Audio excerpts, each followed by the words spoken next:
At this time, it is my great pleasure to introduce to you the author of In the Arena, combat veteran of Iraq and Afghanistan, founder of the Concerned Veterans of America, and Fox News co-anchor, Minnesota's own Pete Hegseth.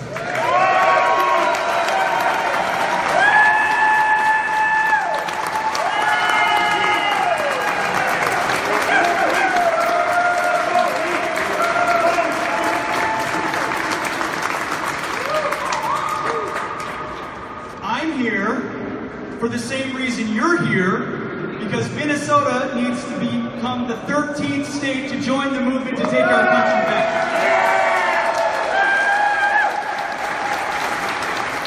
And knowing a little bit about Minnesota and a little bit about Minnesota politics, the men and women that we just heard speak are exactly the type of people that I want to be locking shields with at the beginning of this fight.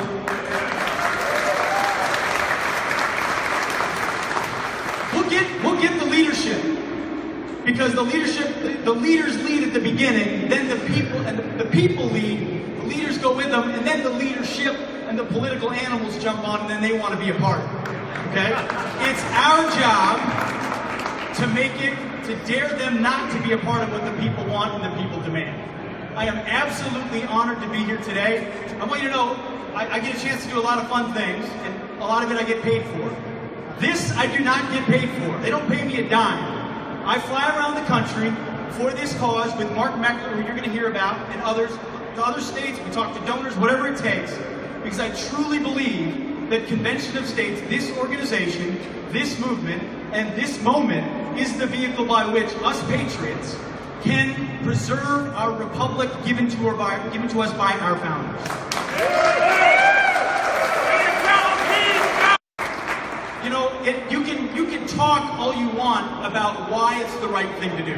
And we heard some very articulate senators and representatives talk about why Article 5 is important. Why our founders gave us this 2 days before the convention was over, a pathway by which the people, the states, could take the power back if the Leviathan of the federal government became so large that it started infringing on us to take away the rights we fought a revolution to get. Yeah. In fact, every once in a while, socks are sometimes a thing for me, and I have a pair of socks. I call them my Brexit socks, because I wore them the day of Brexit and during the election, and I think this movement is so important that I'm sporting my Brexit socks today as well. I don't know why it's socks, but you know who beat the Brits for the Brexit? You know who beat the Brits for the Brexit? These guys right here.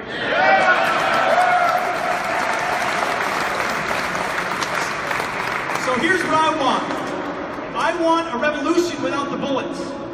I want the people to take their country back by petitioning their legislatures, and I want a movement so big that convention happens, and the runaway nature of our federal government is reined in, and you know who would love every minute of it? Every single one of our founders who no longer has to be rolling in their grave with what's happening.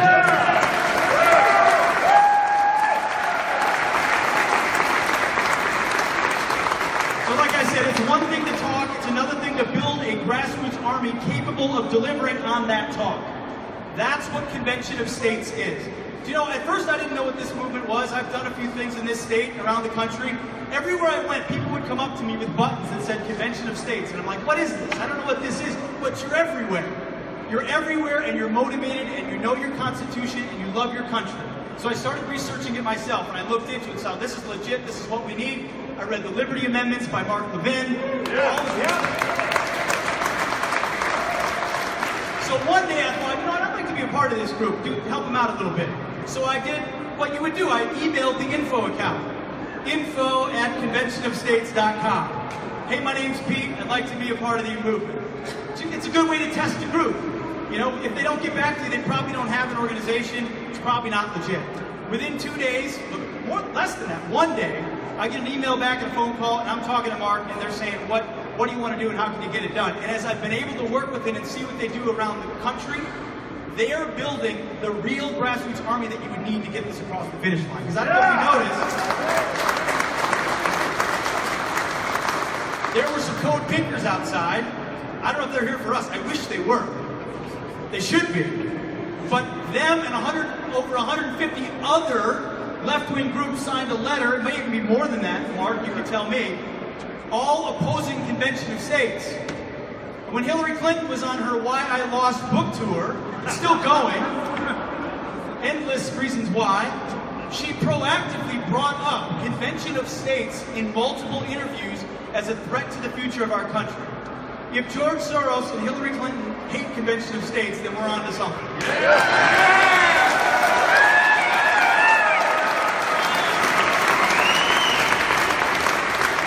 We are also on to something if Mark Levin and Sean Hannity and Ben Shapiro and Tom Coburn and Jim DeMint are the type of people that have signed on to this project. Another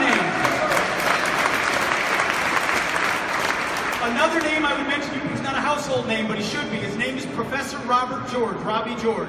He's a constitutional law professor at Princeton University. He was one of my professors as an undergraduate. He's one of the top legal scholars in the country and the world. He's a conservative. He's a rare conservative in the Ivy League. You know, he's smart.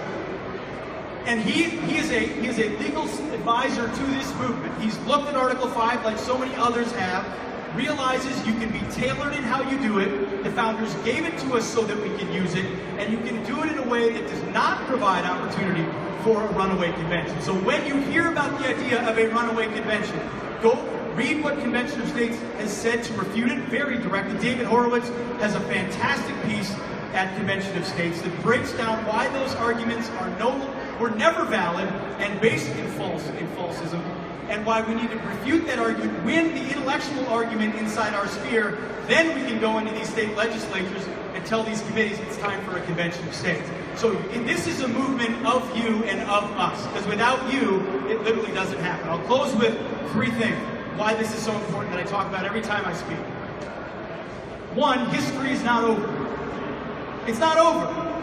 It's literally, our republic as it exists today is not inevitable. That's the second point. History is not over, and America is not inevitable. We like to think we'll be the richest and the most powerful and the most free and the biggest army and all those things forever, but there's no reason why that. Tell that to the Romans, tell that to the Greeks, tell that to everybody.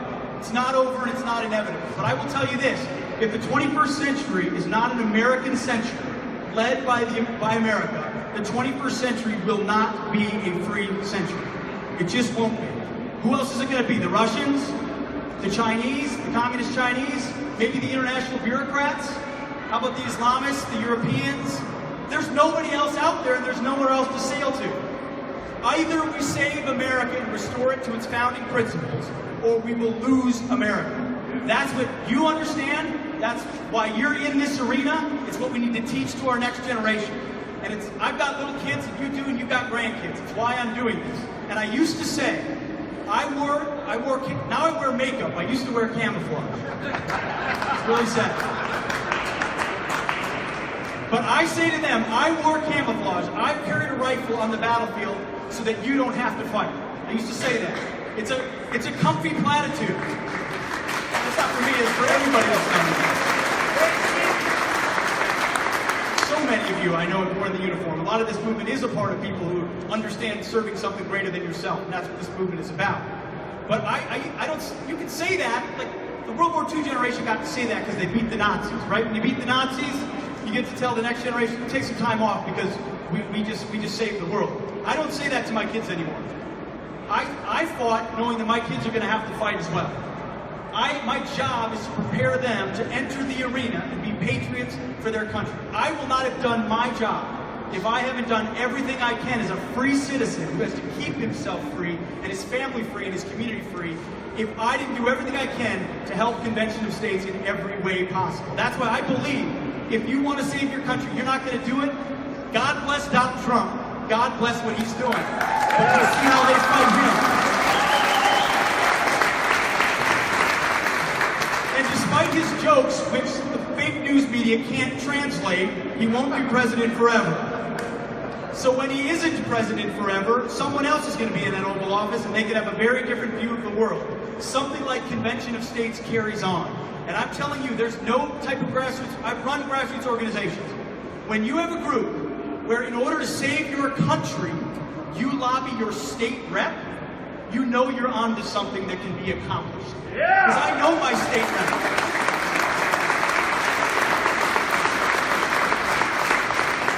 My state rep's name is Bob Detmer. I grew up in Forest Lake, Minnesota. He taught me how to do push-ups in high school gym class. I can call him right now on my cell phone. That's how grassroots efforts happen, when you have relationships and you can convince people it's the right thing to do. It's harder for me to reach Tom Emmer or Jason Lewis or someone else in Washington, D.C., but I can talk to my state rep. And that vote in that committee and in this legislature adds to the other states, and pretty soon you have the 34 necessary for that convention to be called. Then you have an opportunity to do great and big things in a limited scope that limits the size and scope of what the federal government can do, which is what I know our founders intended. So I'm honored to be here. I will keep forward in the fight. I ask only that you do the same, and this is our opportunity to save our country. Thank you very much for being here. Appreciate it.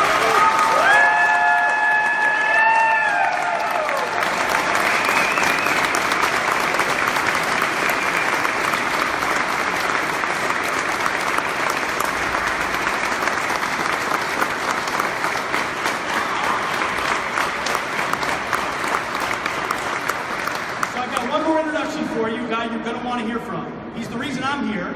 His name is Mark Meckler. He's the president of and founder of Convention of States. He's the guy that's put this grassroots movement together.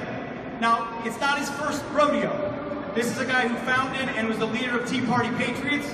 He's a large part of the reason why the Tea Party movement happened, which is a large part of the reason why things happened in Congress and why we have President Donald Trump today, whether he would take that credit or not. It starts with the people rising up to say, we've had enough.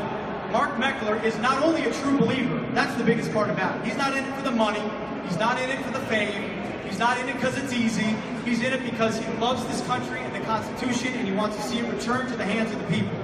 That's why I follow him. I'm proud to say he is the leader of this movement. And if he says jump, I say how high, basically. And I'm proud to do so. So you're going to want to hear from the man who runs the show, Mark Meckler.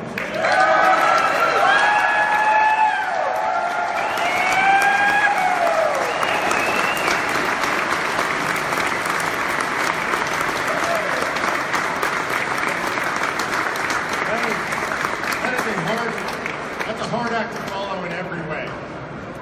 I'm going to do my best, though, and I am going to do him one better. This is how we're going to start because, I had a little incident on Fox and Friends not long ago. Did any of you get to see Pete and I on Fox and Friends together? Okay, so this is an incident, even if you saw it, you won't know about because it took place off camera later on, which is I got a phone call from my daughter, and she is a sophomore at Hillsdale College.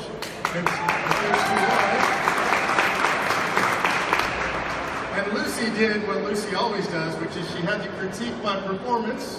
It's pretty good. I think I did okay. And she said this, though. Dad, did you see Pete's socks? Now that's cool. What was with those black things you were wearing? I'm nothing if not teachable. And so while Pete Hegseth came up here sporting his Brexit socks, I got the real deal.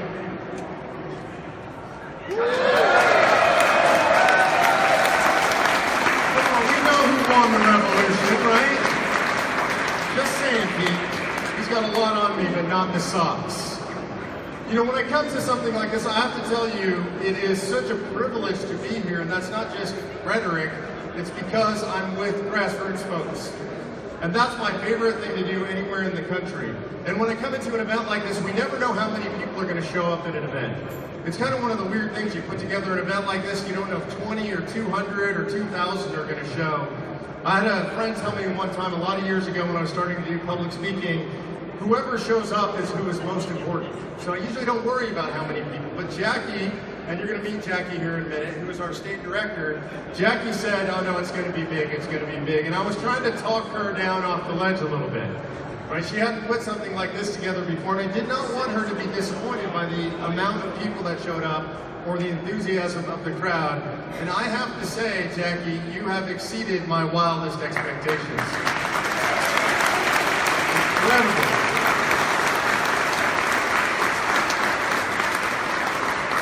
And to my friends from Minnesota, I have to tell you, I've been all over the country. I've given speeches in a lot of rotundas.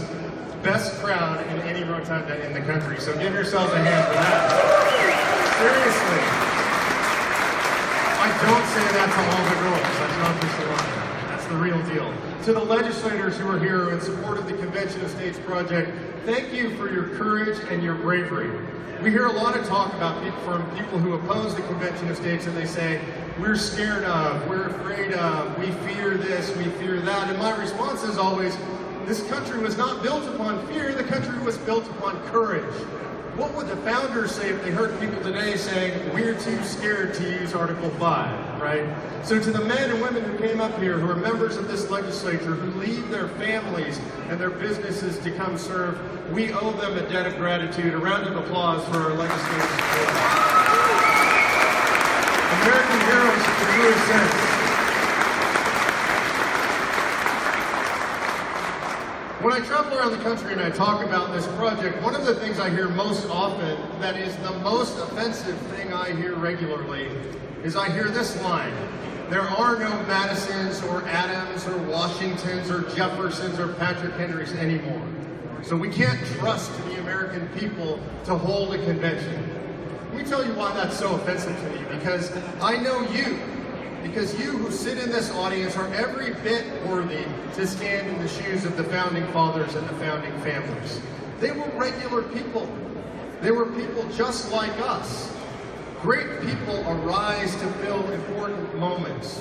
They don't create those moments, they arise into those moments. And the army of grassroots that's rising up in the country right now is no less than the army that rose up to fight the American Revolution. You know, in the days of the American Revolution, prior to the Revolution, something that was being said regularly all over the country surprised me. I read this in a history book recently by Bernard Bailey. What the Patriots were saying is that they actually liked the British form of government. They actually believed that it was the best form of government ever devised by man to preserve human liberty. It's pretty extraordinary, because I thought they didn't like their form of government. But here's what they were saying that's so important for us today. They said the branches of government as they've been designed are now all acting as one and conspiring against the people to steal our liberty. Does that sound familiar to anybody? So prior to the American Revolution, in that pre-revolutionary moment, they felt the same as you and I. They felt that they loved their government, but their government had become corrupt and was now acting against the people. Washington, D.C. I call it D.C. because D.C. stands for they don't care. Washington, D.C. does not care about people like us. And I'm not talking about a single party, I'm talking about both parties. Throughout all of American history, the federal government has done nothing but get bigger and more powerful. There's one exception: the Coolidge administration actually shrank government, and most historians say he was the most do-nothing president in history, right? No big programs, no big buildings, no big bridges. And so government grows by its very nature. And so the founders gave us Article 5 to fight back against that. Another argument I hear all the time, and this is a really important one, you're going to hear this: I love the Constitution just how it is.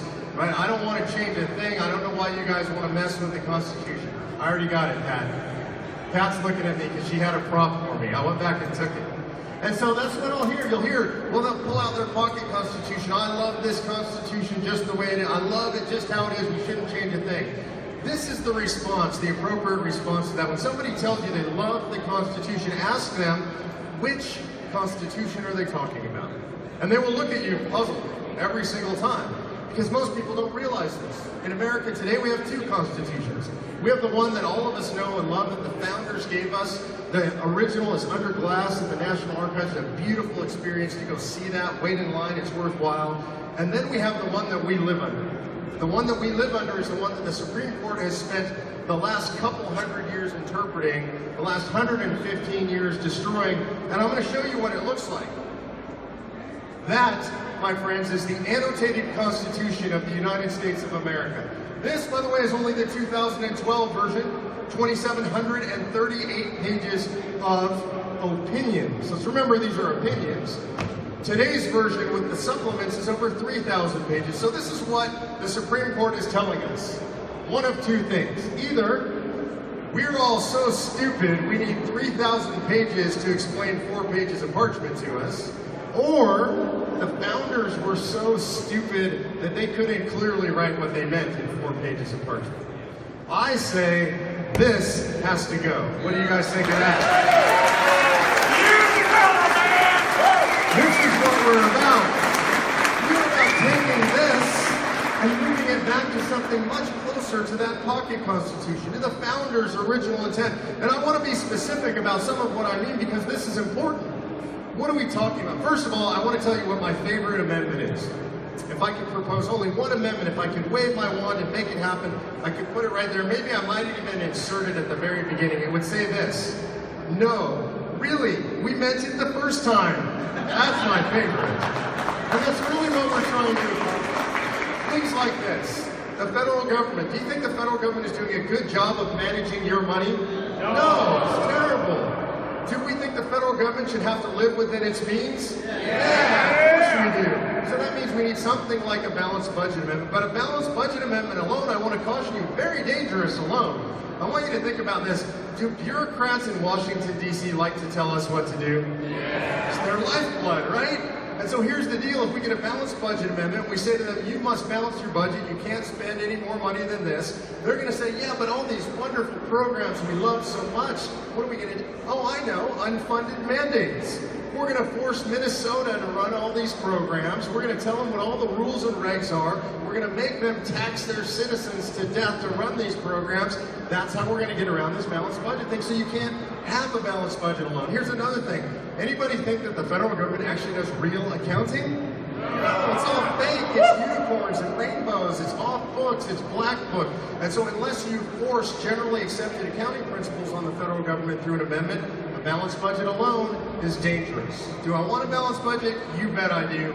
Every house needs to live according to its means, but you need other structural amendments. So our first resolution is about putting fiscal restraints generally on the federal government. The last one, I'll say the second because I think it's the best. The last one is term limits. Anybody think that those critters in Congress are there too long? Yeah. Okay, so 80% of Americans agree with you on that, and I actually think there's a good debate to be had about term limits. We should have that debate. But here's another one. How about term limits on federal judges, including the Supreme Court? What do you guys think of that? Ruth Bader Ginsburg's been on the Supreme Court for 165 years now. I think it's time. So we need term limits on federal judges in the Supreme Court. By the way, this is what the founders intended. When the founders formed the Supreme Court, the average age of an appointed justice was 47. Average life expectancy was 54. They didn't expect people to sit on the courts for 30 years. How about this one? Is anybody tired of unelected, unaccountable bureaucrats telling you what to do from Washington, D.C.? Perhaps the most dangerous thing in America right now is the unaccountable, unelected administrative state. It's unconstitutional in my opinion. They are legislating, they are creating penalties, they are serving as courts. I think it's unconstitutional. It has to end. How about term limits for bureaucrats? So these are the kinds of things that we can do in convention. Now here's what those things I just described, they address the symptoms. Term limits, people wanting to be there forever, that's a symptom of what's going on in D.C. A bloated budget, out of balance, that's a symptom of the problem in D.C. The root problem in D.C. is that D.C. does too much of everything. Anybody agree with that? This is a fundamental problem facing Americans today. The scope, the power, the jurisdiction, the overreach of the federal government, they're involved in everything in our lives. They tell us how our cars have to be built, what kind of fuel we can put in them. They're telling us how to use our private property. They're trying to tell us how we can use our firearms and what kind of firearms we have. They're trying to tell us everything about us. In fact, they even tell us now what kind of toilets that we can put in our houses, right? Can you imagine the founders having regulations about what kind of... And by the way, I just want to say for the record, I'm willing to go on the record and publicly tell you, when I built a new office in my barn, I put in an illegal toilet. I'm a rebel. Not gonna make me flush my toilet 3 times. So we can restrain the scope, the power, and the jurisdiction of the federal government. Let me give you some idea of what that looks like. Under the current interpretation of the Commerce Clause, the federal government can do anything, anytime, to anyone. This all started in the 1930s, by the way. This is what they said. There was a farmer in Ohio growing wheat for his own consumption and the consumption of his livestock. And they imposed penalties on him because he breached quotas. He grew too much wheat for his own consumption. And his argument was, hey, it's for myself. You can't tell me what to do. And they said, oh no, interstate commerce clause. And he said, wait, interstate? I'm not even selling my wheat between states. It's not even moving. Commerce, I'm not doing anything. I'm not in business. And they said, oh, no. Here's how it works. Because you're not being forced to buy wheat on the open market, you are now affecting interstate commerce. So what that means is the Supreme Court has legitimately, literally said, if you're not doing business, you're doing business, so we can regulate you. Anybody think that's outrageous? Yeah! Okay, so we gotta fix that, because you ever wonder why we have a Department of Education? I wonder that all the time, right? Hundreds of billions of dollars spent, no improvement in educational outcomes. But here's the most interesting thing. This is what Thomas Jefferson said about public education. He was, by the way, the greatest proponent of public education among the founders. He formed University of Virginia. When he was doing so, one of his friends said, you should get the federal government to give you money for that. That's a really good idea. And Jefferson said, well, I would, except for it's unconstitutional. And if we didn't have an amendment to the Constitution allowing the federal government to be involved in education, they could never do it. You know, I've been through this whole thing. There is no such amendment. Right? But the reason that we have that now, the federal government involved in education, is because of the Commerce Clause. Somehow, education affects interstate commerce.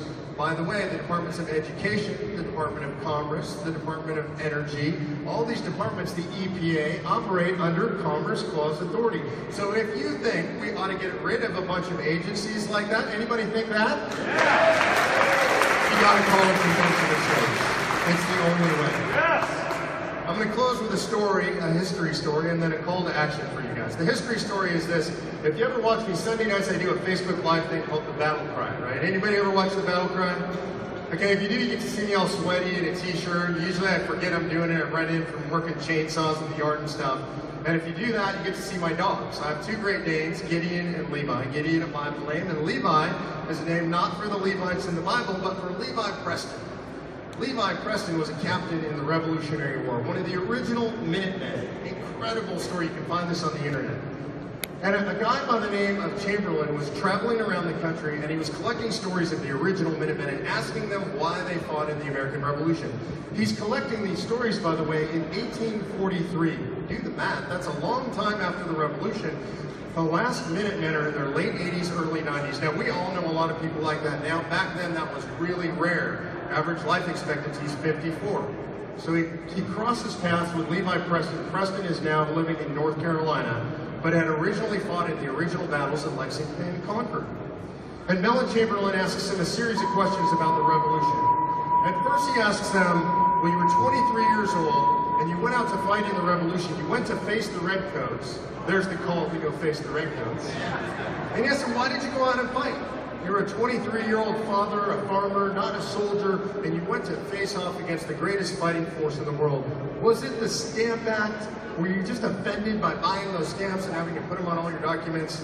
Preston says, son, I never bought one of them. The governor locked him in the armory, and that's the last we heard of that. So he thought, okay, well, that's what he had learned about the Revolution. So then he asked, well, maybe it was the tax on tea. You were offended by paying the high taxes on the tea. And he said, I was a farmer. We never drank any tea. We drank coffee. Okay, so I don't know about you guys, I learned those are the reasons for the American Revolution, right? Then he asked him, well, maybe you were reading the great revolutionaries, you were reading Burke and Milton, and he said, I never heard of those men. We read the Bible, Psalms, the Almanac. Those men you speak of, I've never heard those names. So obviously, Mellon Chamberlain's a little bit confused because his whole idea about what the American Revolution is about is slipping away before his eyes as he's asking Captain Preston, an actual revolutionary, the questions. So he goes big. And he says, it was British tyranny, right?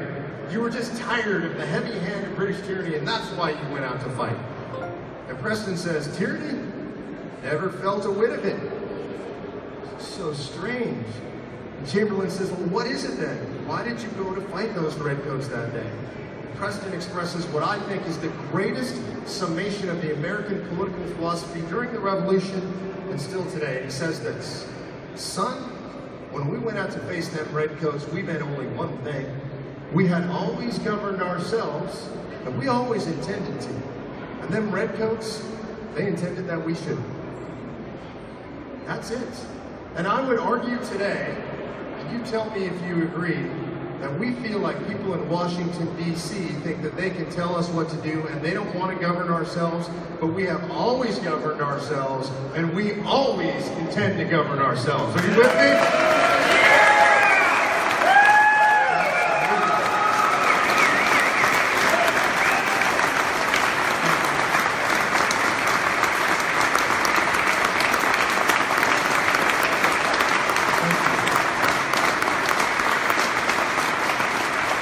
The reason it's such an honor to stand up here is because you're there. Because you are the revolution.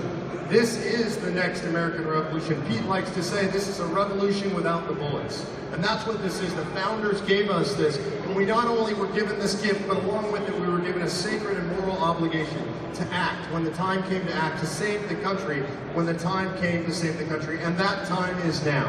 You have members of this legislature that have been willing to stand. It is important that you support them and thank them.